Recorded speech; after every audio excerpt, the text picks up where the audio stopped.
Quand on parle du rembarquement de Dunkerque en 1940, nous pensons aux Britanniques sauvés des plages. Mais parmi les 338 000 soldats évacués, près de 120 000 étaient français.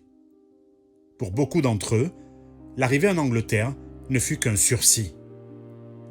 À Dunkerque, entre le 26 mai et le 4 juin 1940, 45 000 soldats français se sont sacrifiés pour permettre le rembarquement de leurs frères d'armes anglais, mais, on l'oublie trop souvent, également français.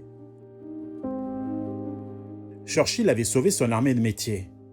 Mais la France pouvait-elle encore compter sur cette force? Que faire de ses propres hommes?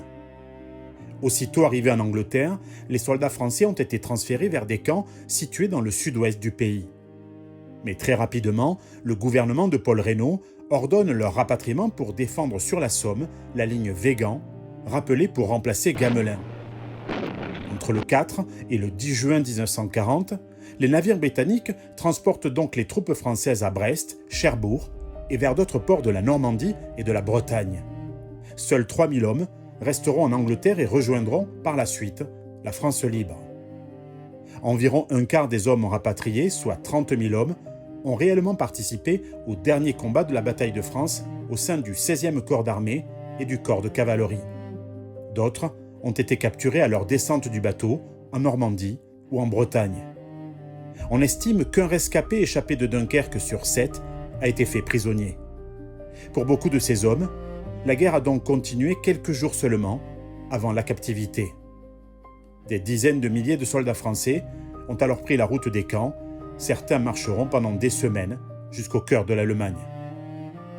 Derrière ce que la presse britannique a appelé le miracle de Dunkerque, il y a donc aussi eu des soldats français qui sont retournés quasiment aussitôt vers une guerre perdue.